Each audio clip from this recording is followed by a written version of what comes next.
आज की वीडियो में स्पेशली गुप्त काल की कला एवं संस्कृति को देखेंगे। चलिए स्टार्ट करते हैं।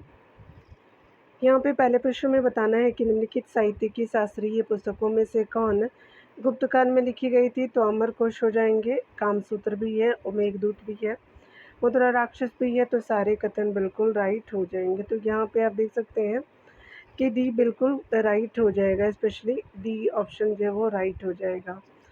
देख सकते हैं डिटेल में कि कला और साहित्य के विकास की दृष्टि से गुप्त काल को भारतीय इतिहास का क्लासिकल तथा स्वर्ण युग कहा गया है, स्पेशली अथवा।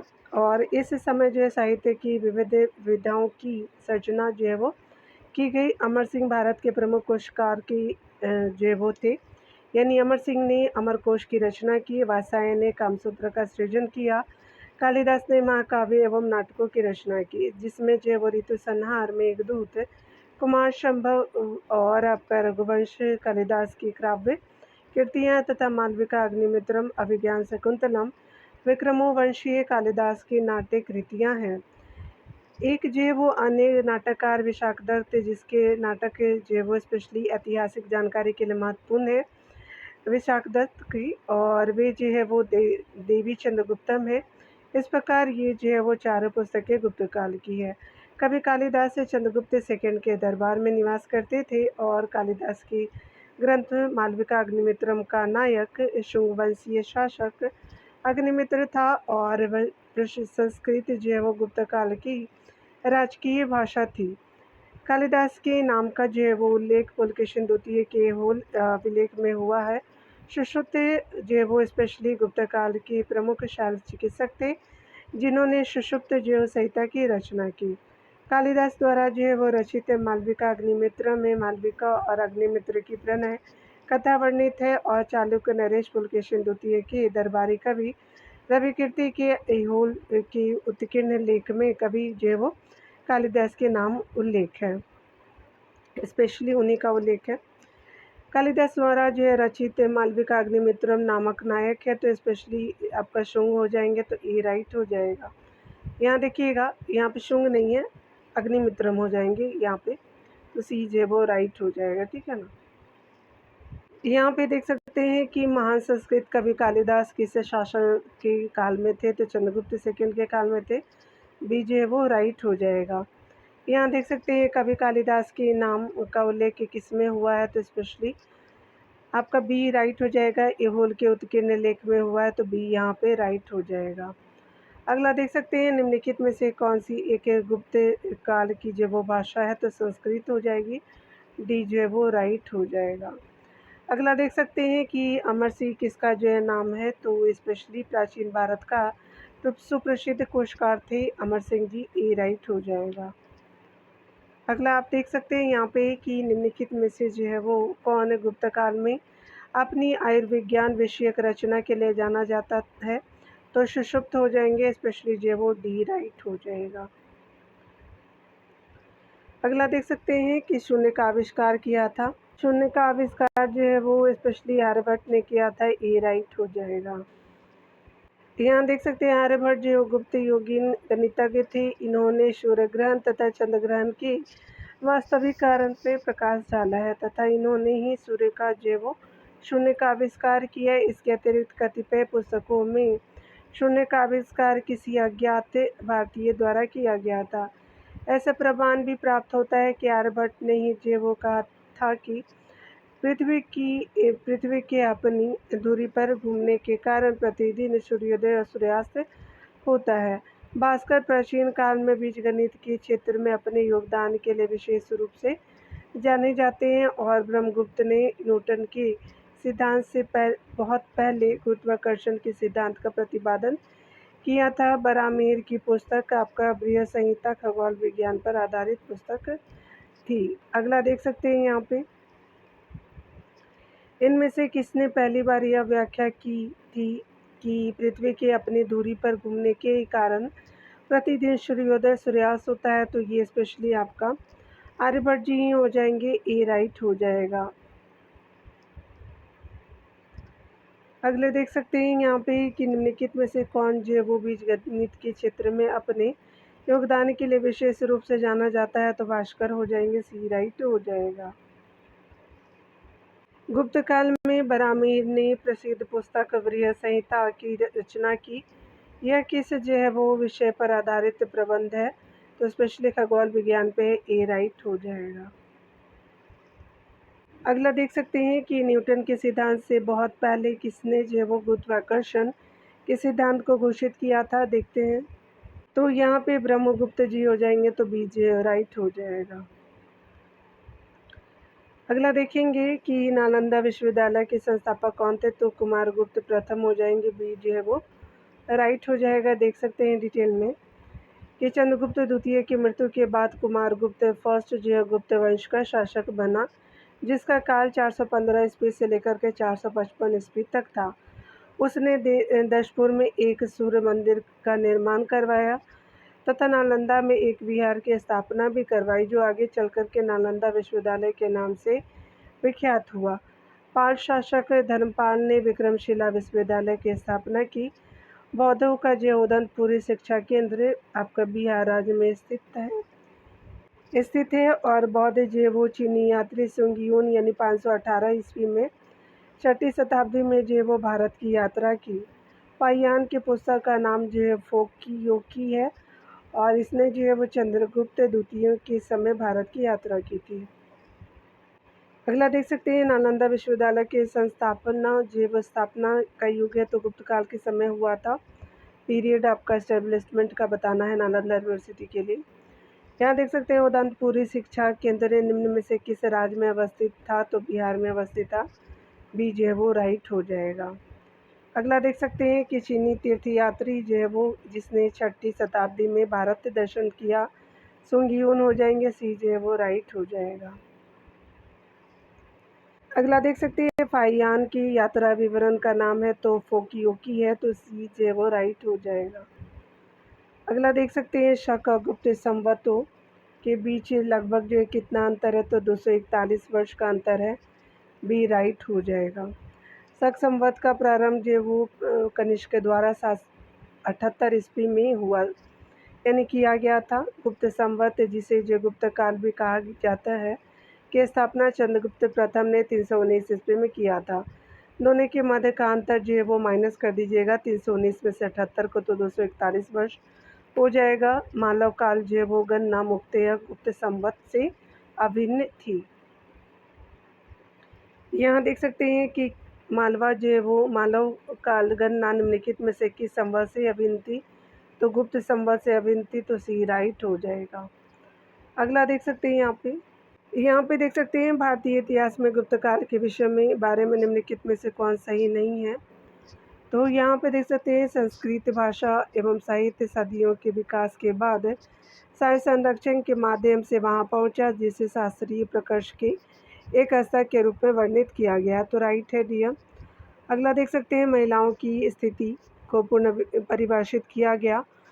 वे औपचारिक शिक्षा की हकदार थी और इसी कारण से उस काल में महिलाएं शिक्षक, दार्शनिक और डॉक्टर थी।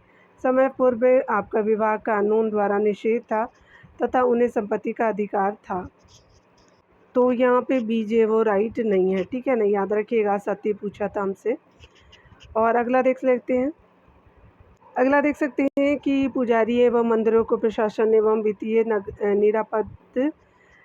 निरापदताओं के साथ साथ भूमि और गांवों के बढ़े हुए यानी अधिक अनुदान दिए जाने से और प्रशासनिक सत्ता का विकेंद्रीकरण प्रभावित था, तो बिल्कुल सी भी जो है वो राइट हो जाएगा। अगला देख सकते हैं भूमि अनुदानों ने भारत में कृषि दास्ता के उद्भव का तथा सामंती विकासों का जो है वो रास्ता खोला, जिसके परिणाम स्वरूप कृषक वर्ग में निराशा हुई, तो सारे कथन राइट है, बी राइट नहीं है। देख सकते हैं गुप्त कालों में कन्याओं का विवाह सामान्यतः 12 से 13 वर्ष की अवस्था में होता था। गुप्त काल में ही सती प्रथा का प्रथम उल्लेख भानुगुप्त के एरन अभिलेख में मिलता है। उच्च वर्णों की स्त्रियों की स्वतंत्र जीवन निर्वाह साधन प्राप्त नहीं था। गुप्त काल में विधवाओं की दशा ठीक नहीं थी, परंतु समाज में महिलाओं को संपत्ति का अधिकार थे, वेश्यावृत्ति का भी प्रचलन था, ठीक है। यहाँ देख सकते हैं सती जीव प्रथा का अभिलेखीय साक्ष्य कहाँ से मिला है, तो भानुगुप्त का एरन अभिलेख हो जाएगा, बी राइट हो जाएगा। देख सकते हैं यहाँ पे कि गुप्त काल में सती प्रथा का एकमात्र उल्लेख एवं अभिलेखीय साक्ष्य है 510 ईस्वी का भानुगुप्त का जो है वो एरन अभिलेख हो जाएगा, जिसके अनुसार भानुगुप्त के मित्र गोपराज की मृत्यु के बाद जो है उसकी पत्नी सती हो गई और बाल विवाह की प्रथा गुप्त काल में शुरू हुई। स्मृतिकारों में याज्ञवल्क्य ने विधवाओं की संपत्ति संबंधी अधिकारों की उदार व्याख्या की है। व्यापार वाणिज्य के पतन के कारण गुप्तकालीन समाज का पतन हो गया। सातवां जो है वो मुख्यतः वैश्य वर्ण से आते थे। अगला देख सकते हैं निम्नलिखित में से विद्याओं की संपत्ति जो है वो संबंधी अधिकारों की किसने उदार व्याख्या की है, तो याज्ञवल्क्य हो जाएंगे, सी जे वो राइट हो जाएगा। अगला देख सकते हैं प्राचीन काल में किस वर्ण को सातवां भी कहा जाता था, तो ये वैश्य को कहते थे, सी राइट हो जाएगा। बाल विवाह की प्रथा किस काल से प्रारंभ हुई थी, तो स्पेशली गुप्ता डायनेस्टी से हुआ था, गुप्ता पीरियड, सी राइट हो जाएगा। देख सकते हैं गुप्तकालीन समाज में हास्य के कारण थे, तो स्पेशली आपका वाणिज्य और व्यापार का हास्य हुआ था, स्पेशली डिक्लाइन हुआ था ट्रेड और कॉमर्स का, तो डी राइट हो जाएगा। अगला देख सकते हैं अधोलिखित में निम्न जो है गुप्तकालीन स्वर्ण मुद्रा है, तो दिनार हो जाएगा। रूपक जो है वो याद रखिएगा चांदी का सिक्का होता था, चांदी का। गुप्तकालीन स्वर्ण जो है वो मुद्रा को दिनार कहा जाता था, और जबकि फाहियान ने कौड़ियों का भी व्यापार विनिमय में उपयोग की बात कही है। गुप्त शासकों के चांदी के सिक्के रूपक कहे जाते थे। गुप्त स्वर्ण और जो रजत सिक्के मूलतः कुषाण और शक सिक्कों पर आधारित है। दिनार शब्द मूलतः जो लैटिन भाषा से निकला आपका शब्द है। गुप्त सिक्कों की सबसे जो बड़ी निधि बयाना से प्राप्त हुई है। गुप्त राजाओं ने तांबे से अधिक सोने के सिक्के चलवाए थे, तांबे से, और गुप्त सिक्कों के एक भाग पर राजा का और दूसरे पर जो देवता का चित्र होता था। प्राचीन काल में अक्षय निधि एक अस्थायी जेब पूंजी होती थी। गुप्त शासकों द्वारा जारी किए गए चांदी के सिक्के कहलाते थे, तो रूपक कहलाते थे, ये जो वो राइट हो जाएगा। गुप्त स्वर्ण एवं रजत सिक्के मूलतः निम्नलिखित में से सिक्कों पर आधारित था, तो कुषाण और शक क्षत्रप था, सी जो वो राइट हो जाएगा। यहाँ देख सकते हैं कि गुप्त जो अभिलेखों में सोने के सिक्कों के लिए प्रयुक्त दिनार शब्द निम्नलिखित में से किससे निकला है, तो लैटिन शब्द से निकला है, डी जो वो राइट हो जाएगा। अगला देख सकते हैं निम्नलिखित में से जो है वो कौन सी निधि गुप्त सिक्कों की सबसे बड़ी निधि थी, तो बयाना निधि हो जाएंगी, बी राइट हो जाएगा। अगला देख सकते हैं निम्नलिखित में से गुप्तकालीन सिक्कों से संबंधित आपका सही नहीं है। गुप्त राजाओं ने बड़ी संख्या में सोने के सिक्के जारी किए जो दिनार कहलाते थे, बिल्कुल फर्स्ट राइट है। अगला है चंद्रगुप्त द्वितीय, कुमार गुप्त प्रथम, स्कंदगुप्त और बुधगुप्त ने चांदी के सिक्के जारी किए, तो सेकंड भी राइट है। सिक्कों के अग्रभाग पर राजाओं की आकृति उकेरी गई तथा जो वो पृष्ठभाग पर देव प्रतिमाओं की, यानी देव का प्रतिमा, तो बिल्कुल राइट है। अगला है गुप्त राजाओं द्वारा जारी किए गए सबसे अधिक सिक्के तांबे के थे, तो ये आपका राइट नहीं है, डी जो है वो असत्य हो जाएगा। यहाँ पे देख सकते हैं प्राचीन काल में अक्षय निधि थी, तो एक तरह की अस्थायी पूंजी थी, तो डी आपका राइट हो जाएगा, याद रख लीजिएगा। अगला है यहाँ देख सकते हैं गुप्त शासकों के सिक्कों के बारे में निम्नलिखित में से कौन सा एक कथन सही है, तो यहाँ पे सी राइट हो जाएगा, यानी मुख्य भाग पर सामान्यतः राजा का चित्र और पृष्ठ भाग पर किसी देवता की प्रतिमा का कोई कथानक रूढ़ी जो वो होती थी, तो स्पेशली आपका सी जो वो राइट हो जाएगा। अगला देख सकते हैं कि निम्नलिखित में से कौन सा नगर गुप्त शासनकाल में रेशमी वस्त्र का सर्वोत्तम उत्पादक था, वाराणसी हो जाएगा, डी जो है वो राइट हो जाएगा। देख सकते हैं गुप्त शासनकाल में रेशमी वस्त्र का सर्वोत्तम उत्पादक नगरी वाराणसी था। उसके अलावा कुमारगुप्त के वंश और अभिलेख में रेशम बुनकरों की श्रेणी का उल्लेख हुआ है। गुप्त काल में आपका वस्त्र उत्पादन का केंद्र मुख्यतः गुजरात, बंगाल, दक्कन एवं तमिल क्षेत्र में था। गुप्त काल में मूल्यवान रत्नों में सर्वाधिक व्यापार मोती का होता था। गुप्त एवं गुप्तोत्तर काल में नल भूमि का मापक था, यानी भूमि का मापक था। अगला देख सकते हैं कि गुप्त काल में जो वो गुजरात, बंगाल, दक्कन और तमिल राष्ट्र में स्थित केंद्र किससे संबंधित थे? तो ये वस्त्र उत्पादन से हो जाएंगे, ये जो वो राइट हो जाएगा। अगला देख सकते हैं मूल्यवान रत्नों में गुप्त काल के समय सर्वाधिक विदेशी व्यापार किस रत्न का होता था? तो मोतियों का होता था, सी राइट हो जाएगा। अगला देख सकते हैं कि गुप्तोत्तर अभिलेख में वर्णित आपका नल शब्द का आशय है, तो भूमि का माप हो जाएगा, तो स्पेशली जो है वो बी राइट हो जाएगा। यहाँ देख सकते हैं कि गुप्त काल में निम्न में से किसकी पूजा मुक्त होती थी? विष्णु और शिव की होती थी, तो स्पेशली यहाँ पे डी राइट हो जाएगा। ठीक है, और याद रखिएगा विष्णु और शिव के जो वो मिले हुए जो स्वरूप होते हैं उनको हरिहर कहते हैं। ठीक है, यहाँ देख भी सकते हैं गुप्त काल तक हरिहर की अवधारणा का पर्याप्त विकास हो चुका था, जिसमें विष्णु और शिव का समन्वयात्मक यानी समन्वय जो मिला रहता है दोनों का रूप प्रदर्शित होता है। अगला देख सकते हैं यहाँ पे निम्नलिखित जो है वो में से किसने बोधगया में सीली भिक्षुओं के लिए विहार बनाने की अनुमति दी थी? समुद्रगुप्त हो जाएंगे, डी राइट हो जाएगा। बोधगया में सीली भिक्षुओं के लिए विहार बनाने की अनुमति गुप्त शासक समुद्रगुप्त ने प्रदान की थी। उल्लेखनीय है कि सीली नरेश मेघवर्मन यानी मेघवर्ण ने समुद्रगुप्त के पास एक दूत मंडल भेजकर के विहार बनाने की अनुमति मांगी थी, जिसे भानुगुप्त ने सहर्ष से स्वीकार कर लिया था। वकाटक वंश को देख लेते हैं। तो गुप्त काल की पूर्ववर्ती अवधि का शासक विंध्य शक्ति निम्नलिखित में से किस राजवंश से संबंध था? तो वकाटक वंश से थे, ये राइट हो जाएगा। देख सकते हैं विंध्य शक्ति वकाटक वंश के संस्थापक थे। इनका शासनकाल 255 से 275 ईस्वी तक था। इन्होंने अनेक वैदिक यज्ञ किए। इनका जो उत्तराधिकारी प्रवरसेन प्रथम था। वकाटक वंश का वैवाहिक संबंध गुप्त वंश से था। देख सकते हैं अगला कि निम्नलिखित जो वो राजाओं में से किसने धर्मराज की जो वो धर्म महाराज की उपाधि धारण की थी? तो प्रवरसेन प्रथम हो जाएंगे, बी जो वो राइट हो जाएगा। धर्म महाराज की उपाधि जो है वो वकाटक नरेश प्रवरसेन ने धारण की थी। प्रवरसेन प्रथम वकाटक नरेश का अगला ऐसा राजा था जिसने सम्राट की उपाधि धारण की थी। उसने 4 अश्वमेध यज्ञ एवं 1 वाजपेयी यज्ञ किया था। प्रभावती गुप्ता की जो वो माता का नाम कुबेर जो वो नागा था। अगला देख सकते हैं कि निम्नलिखित में से किसने जो वो 4 अश्वमेध यज्ञ किए थे? प्रवरसेन प्रथम हो जाएंगे, तो बी जो वो राइट हो जाएगा। अगला देख सकते हैं निम्नलिखित में से कौन जो प्रभावती गुप्ता की माता थी? तो कुबेर नागा थी, बी राइट हो जाएगा।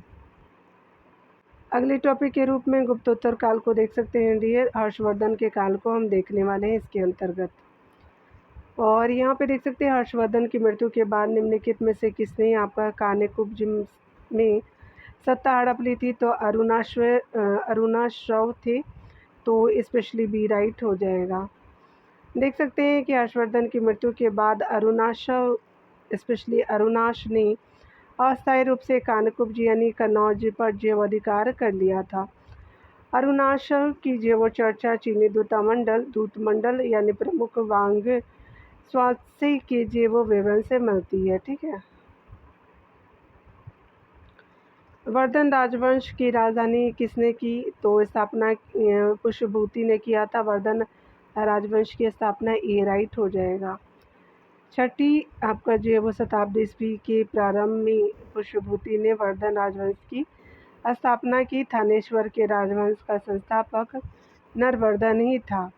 उसी के समय से इस वंश के राजाओं के नाम के अंत में वर्धन शब्द जुड़ा मिलता है। इसी कारण यह वंश वर्धन वंश के नाम से प्रसिद्ध है। वांशखेड़ा एवं मधुबन के अभिलेखों एवं सोनपत और नालंदा से प्राप्त मुद्रा से वर्धन वंश के निम्नलिखित राजाओं के नाम प्राप्त होते हैं: नरवर्धन, राजवर्धन, आदित्यवर्धन और प्रभाकर वर्धन। पुष्यभूति वंश का जो पहला राजा नरवर्धन ही था। इस वंश का प्रमुख शासक हर्षवर्धन था।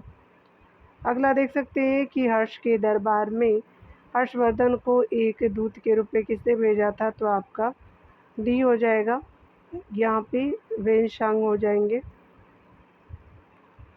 देख सकते हैं कन्नौज के पुष्यभूति वंशीय शासक हर्षवर्धन, जिनका टाइम पीरियड 606 से 647 है, तथा कुमार भास्कर वर्मा यानी असम के शासनकाल में वेनसांग भारत आया था। वेनसांग को जो है वो यात्रियों का राजकुमार तथा उसकी यात्रा विवरण को शियुकी कहा जाता है। वेनसांग ने 13 वर्ष तक असम सहित विभिन्न स्थानों की यात्रा की। 6 वर्ष तक नालंदा विश्वविद्यालय में रह करके शिक्षा प्राप्त की। उस समय जो है वो ताइसुंग वंश का चीन में शासन था, लेकिन वेनसांग ने किसी दूत के रूप में नहीं बल्कि एक बौद्ध भिक्षु के रूप में भारत का भ्रमण किया। वेनसांग ने मध्य भारत की यात्रा का अभिलेख नामक जो है वो डायरी लिखी, जिसे जो है शियुकी के नाम से भी जाना जाता है। अगला देख सकते हैं यहाँ पे स्पेशली चीनी यात्री वेनसांग ने किस शासक के समय भारत की यात्रा की थी, तो हर्षा के समय किया था, बी राइट हो जाएंगे। अगला देख सकते हैं कि निम्नलिखित चीनी यात्रियों में से किसने हर्षवर्धन और कुमार भास्कर वर्मा के राज्यों की यात्रा की थी, तो स्पेशली वेनसांग हो जाएंगे, सी राइट हो जाएगा। अगला देख सकते हैं स्पेशली कि प्राचीन भारत में किस जो वो चीनी यात्रियों ने मध्य भारत की यात्रा के अभिलेख नामक दैनिकी यानी डायरी लिखी थी, तो वेनसांग हो जाएंगे, बी राइट हो जाएगा। भास्कर नामक जो राजा द्वारा हर्षवर्धन को भेजे गए विभिन्न उपहारों का उल्लेख हर्षचरित्र में मिलता है। भास्कर किससे संबंधित है, तो असम का वर्मन राजवंश से है, बी राइट हो जाएगा। देख सकते हैं असम के वर्मन राजवंश के शासक जो वो भास्कर वर्मन द्वारा हर्षवर्धन को भेजे गए विभिन्न उपहारों का उल्लेख वानभट्ट द्वारा रचित संस्कृत ग्रंथ जो वो हर्षचरित्र में मिलता है। आधुनिक असम राज्य को प्राचीन काल में कामरूप और प्राग ज्योतिषपुर कहा जाता था। और ध्यान देने वाली बात है कि कन्नौज के शासक हर्षवर्धन स्वयं एक विद्वान थे और उसने 3 जो है वो नाटकों प्रियदर्शिका, रत्नावली और नागानंद की रचना की थी। हर्ष के शासनकाल में चीनी यात्री वेनसांग भारत आया था। पुलकेशिन द्वितीय के होल अभिलेख में हर्षवर्धन की विरुद्ध पुलकेशिन द्वितीय की सैन्य जो वो सफलता का उल्लेख है। अगला देख सकते हैं यहाँ पे बताया जा रहा है कि निम्नलिखित में से किस शासन ने जो वो हर्ष के समय असम पर जो वो शासन किया था, तो प्रभाकर वर्मन हो जाएंगे, बी राइट हो जाएगा। अगला देख सकते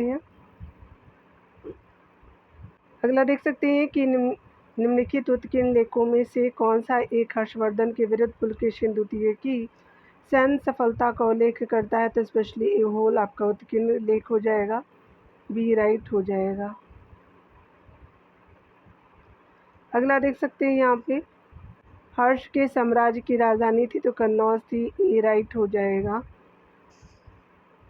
हर्ष ने अपनी बहन राजश्री के आग्रह पर कन्नौज की गद्दी पर बैठना स्वीकार किया और अपनी राजधानी भी थानेश्वर से कन्नौज हस्तांतरित कर दी। हर्षवर्धन लगभग जो 606 ईस्वी में थानेश्वर की राजगद्दी पर बैठा और इसके विषय में जानकारी वानभट्ट द्वारा रचित हर्षचरित से मिलती है। हर्ष की एक महत्वपूर्ण उपाधि परम माहेश्वर की थी, जो उसके सिक्कों पर उत्कीर्ण है, यानी स्पेशली जो वो क्वाइन पे था। परम सौगत की उपाधि राजवर्धन की थी, जो हर्ष का बड़ा भाई था। और स्पेशली जो वो कामरूप का जो वो शासक भास्कर वर्मा हर्ष का समकालीन शासक था, कामरूप यानी असम का। अगला देख सकते हैं सम्राट हर्ष ने अपनी राजधानी थानेश्वर से कहाँ स्थानांतरित की थी, कन्नौज किया था, सी राइट हो जाएगा। यहाँ देख सकते हैं हर्ष ने क्या उपाधि ग्रहण की थी, तो परम माहेश्वर की उपाधि ग्रहण की थी, तो डी राइट हो जाएगा। अगला देख सकते हैं कि निम्नलिखित में से किसकी जो उपाधि परम सौगात थी, तो स्पेशली राजवर्धन की थी, सी राइट हो जाएगा। अगला देख सकते हैं हर्ष का समकालीन शासक कौन था, तो भास्कर वर्मा थे, बी राइट हो जाएगा। अगला देख सकते हैं नर्मदा नदी पर सम्राट हर्ष के दक्षिणवर्ती आगमन को रोका था, तो पुलकेशिन द्वितीय ने रोका था, बी राइट हो जाएगा। यहाँ पे देख सकते हैं गुप्त साम्राज्य के पतन के बाद उत्पन्न अव्यवस्था के बीच हर्षवर्धन ने उत्तर भारत में एक मजबूत साम्राज्य की नींव डाली। इसने जो कन्नौज को अपनी राजधानी बनाया। विजय अभियान के क्रम में हर्ष ने दक्षिण की ओर प्रयास किया, जहां नर्मदा के तट पर महाराष्ट्र के चालुक्य शासक पुलकेशिन द्वितीय से उसका युद्ध यानी 634 ईस्वी के लगभग हुआ। एहोल जो है वो अभिलेख के अनुसार हर्ष को पराजित होकर के लौटना पड़ा था। अगला देख सकते हैं यहाँ पे कि निम्नलिखित शासकों में से किसने हर्षवर्धन को पराजित किया था, तो पुलकेशिन द्वितीय हो जाएंगे, डी राइट हो जाएगा। अगला देख सकते हैं यहाँ पे कि चालुक्य शासक पुलकेशिन द्वितीय की हर्ष पर विजय का वर्ष था, तो स्पेशली बी दिए हुए हैं 618 का, लेकिन ऊपर आपने देखा 634 दिया हुआ है, यहाँ देख लीजिएगा। ठीक है, तो लगभग जो 634 होगा, एक बार आप चेक कर लीजिएगा डियर, ठीक है ना, बी होगा या डी होगा, ठीक है ना। अगला देख सकते हैं यहाँ पे बताना है आपको कि निम्नलिखित में से किसने नालंदा विश्वविद्यालय का भ्रमण एवं वहाँ अध्ययन आपका किया था, तो आपका वेनसांग हो जाएंगे, ए राइट हो जाएगा। देख सकते हैं कि प्राचीन भारत की जो